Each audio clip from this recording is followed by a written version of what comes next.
मुत्तकी होगा, परहेजगार होगा। हमारे यहाँ तो जो बेचारा 5 टाइम की नमाज पढ़ता है उसको लगता है कि मैं तो जन्नत मेरे बाप की होगी, जन्नत में मैंने टिकट बना लिया। ये अल्लाह के खास बंदे तहज्जुद पढ़ रहे हैं, रात रात भर जाग रहे हैं, लेकिन उसके बाद भी वो अल्लाह से डरते रहते हैं। उनकी चौथी पहचान क्या है? वल्लज़ीना यक़ूलूना रब्बना स्रिफ़ अन्ना अज़ाब जहन्नम इन्ना अज़ाबहा कान गरामा। मेरे बंदे वो हैं जो अल्लाह से दुआएं किया करते हैं कि अल्लाह तो हमको जहन्नम के अजाब से बचा ले।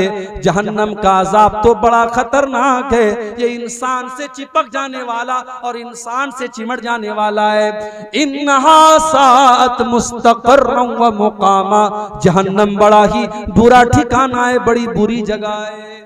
पता ये चला कि तहज्जुद पढ़ करके भी वो अल्लाह से डरते रहते हैं और जहन्नम से बचने की दुआएं करते रहते हैं। इसलिए मेरे भाई कभी भी ये मत सोचो मैं नमाज पढ़ रहा हूँ, मैं कुरान पढ़ रहा हूँ, मैं नेकी का काम कर रहा हूँ तो मैं बहुत नेक बन गया, मैं बहुत मुत्तकी बन गया। बल्कि अल्लाह के अजाब से डरा करो और दुआ किया करो अल्लाह हमको जहन्नम के अजाब से बचा। जहन्नम कोई मामूली चीज नहीं है, जहन्नम बड़ी खतरनाक चीज है और जहन्नम इंतजार कर रही है कि अल्लाह का बंदा कब गलती करे, कब अल्लाह की नाफरमानी करे और जहन्नम का शिकार बन जाए। इन्न जहन्नम कानत मिरसादा लित्तागीन माबा लाबितीन फीहा अहकाबा। जहन्नम घात में बैठी है, जहन्नम इंतजार में बैठी है, जहन्नम प्रतीक्षा कर रही है। अल्लाह के नाफरमान लोगों का ठिकाना है जहन्नम। जो जहन्नम में जाएंगे तो हमेशा हमेशा रहेंगे, जो काफिर होंगे, जो मुशरिक होंगे। ला यज़ूक़ून फीहा बरदन वला शराबा, जहन्नम के अंदर ठंडा पानी न मिलेगा, जहन्नम के अंदर गरम हवा और आग होगी और उनको कोई ठंडक नसीब न होगी, उनको कोई खाना न मिलेगा, कोई पानी न मिलेगा, खौलता हुआ पानी और पीपो मवाद उनको मिलेगा। तो रहमान के खास बंदे जहन्नम से अल्लाह की पनाह मांगो। 4 चीज हो गई, आगे बढ़ते हैं 5वीं चीज। बहुत गौर से सुनिएगा, इंशाअल्लाह आज की तकरीर में कुछ आपको दे के जाऊंगा, कुछ सीख करके यहां से आप जाएंगे। अल्लाह के खास बंदों की पहचान आपको बता रहा हूं, सब्र से और सुकून से आप बैठिए, इंशाअल्लाह ये टॉपिक पूरा करके मैं यहां से उठूंगा। 4 चीजें हो गई, 5वीं चीज वल्लज़ीना इज़ा अनफ़क़ू लम युसरिफ़ू व लम यक़तुरू व कान बैन ज़ालिका क़वामा। रहमान के खास बंदे, अल्लाह के खास बंदों की 5वीं पहचान ये है, जब वो पैसा खर्च करते हैं तो फजूल खर्ची नहीं करते और बखीली नहीं करते, बल्कि बीच का रास्ता अपनाते हैं। मेरे व्हाट्सएप पर किसी ने बड़ा अच्छा एक पोस्ट भेजा था, लिखा था मुसलमानों की अमीरी देखना हो, मुसलमानों की दौलत देखना हो, इनकी शादियां देख लो, इनकी पार्टीज देख लो, इनकी सगाई की पार्टी देख लो, इनकी मंगनी की पार्टी देख लो, और मुसलमानों की गरीबी देखना है, इनकी मस्जिद के इमाम की तनख्वाह देख लो, इनके मदरसे के टीचर की तनख्वाह देख लो, इनके मुअज्जिन की तनख्वाह देख लो। मुअज्जिन को तनख्वाह कितनी 2000, इमाम को तनख्वाह कितनी 4000, टीचर को तनख्वाह कितनी 5000। अरे 5000 का तो तू महीने में गुटखा खा जाता है, 5000 की तू पान खा जाता है, 5000 की तू बीड़ी और सिगरेट पी जाता है, और तू उस मौलवी को 5000 देके कहता है कि तू अपने बाल बच्चों का पेट पाल ले। शर्म नहीं आती? शर्म करो। जो कौम अपने आलिमों को इज्जत नहीं करती वो कौम कभी कामयाब नहीं हो सकती। तो ये कौम गरीब नहीं है, ये कौम गरीब होती तो दौलत पर बेतहाशा पैसा न खर्च करती। बनारस में एक आदमी की शादी, अपने लड़के की शादी की उसने, तो लड़की वालों से डिमांड की, हम बहुत बड़े लोग हैं, हम बारात लेके आएंगे, हमारे लिए बनारस का सबसे कीमती लॉन बुक होना चाहिए। मुझे मेरे बनारस के भाइयों ने बताया कि उस लड़की का बाप भी चूंकि बहुत पैसे वाला था, उसने अपने बारातियों के लिए जो लॉन बुक किया, एक दिन के सिर्फ लॉन की कीमत, अभी खाने की बात छोड़ दो, खाना कितना महंगा रहा होगा, सिर्फ लॉन की कीमत, लॉन के अंदर जो डेकोरेशन था, जो कुर्सियां थी, जो टेंट लगा था, उस लॉन की कीमत 8 लाख रुपए थी। 8 लाख रुपए का लॉन बुक करके मुसलमान शादी कर रहा है, और उसके बाद कहता है साहब हम बड़े गरीब लोग हैं, हम बड़े गरीब हैं।